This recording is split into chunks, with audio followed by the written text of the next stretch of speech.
श्री राम समर्थ। अगस्त 18। अनन्य भाव से श्री राम की शरण में जाओ। गृहस्थी में भगवान की आवश्यकता है, यह कहने की जरूरत नहीं है। हर कोई अपनी परिस्थिति के अनुभव पर गौर करे तो उसे यह मालूम होगा कि अपना यह सारा वैभव श्री राम की कृपा के कारण ही है। हर कोई जानता है कि उसे जो कुछ भी रुपया, पैसा, मान सम्मान मिल रहा है, यह सब भगवान की कृपा के कारण ही है।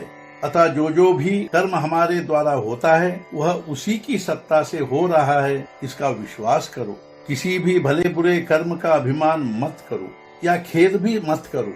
गर्व यदि हुआ तो राम का स्मरण करो, वह तुम्हारा अभिमान मिटा देगा।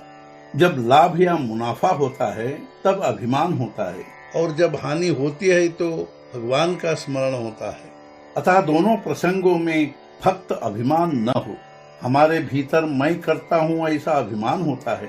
जब तक यह अभिमान की मृत्यु नहीं होती, अर्थात अभिमान नष्ट नहीं होता, तब तक भगवान प्रसन्न नहीं होंगे।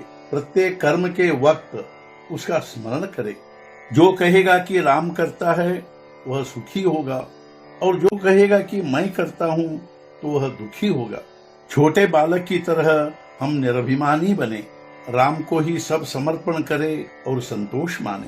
श्री राम की शरण जाए और आनंद से रहे, प्रसन्नता से गृहस्थी करे, नामस्मरण की रुचि हो, यही मांगे।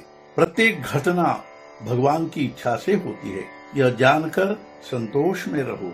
बुरी बातों से उद्विग्नता न हो और सुख के प्रति आसक्ति न हो।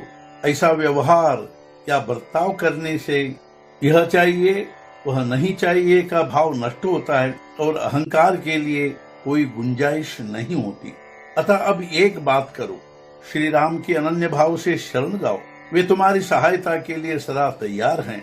हम अहंकार के कारण उनके आगे सहायता के लिए हाथ पसारने के लिए तैयार ही नहीं है। उसे वे क्या करेंगे? वास्तव में तुम्हें जो चाहिए वह तुम उनके पास मांगो, वे तुम्हें जरूर देंगे, लेकिन जो मांगोगे वह हितकारक हो। समर्थ रामदास सच्चे मनोभाव से राम के दास हुए, इसलिए वे समर्थ हो सके। जो संसार की आशा छोड़ देगा और राम की सेवा करेगा वह संसार का स्वामी होगा, यह विश्वास करो। जो बूढ़े हो वे भगवत भजन में अपना समय बिताए, और जो तरुण हो भगवत स्मरण में अपना कर्तव्य करना न चूके। यही समाधान का मूल मंत्र है। इसी में सब कुछ भरा हुआ है। जो भगवान के प्रेम में निमग्न रहता है उसे उपदेश करने की जरूरत नहीं होती। भगवान ने गोपियों को उपदेश करने की बात कभी सुनी नहीं है, वे उनके प्रेम में ही लीन हो गई थी।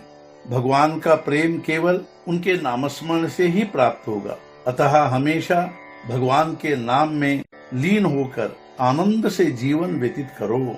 मेरा यही आशीर्वाद है कि भगवान कृपा करेगा। आज का मुख्य विचार, जिसकी ऐसी दृढ़ श्रद्धा है कि राम ही करता है, उसे आस्तिक कहे। सद्गुरुनाथ महाराज की जय। जय जय रघुवीर समर्थ।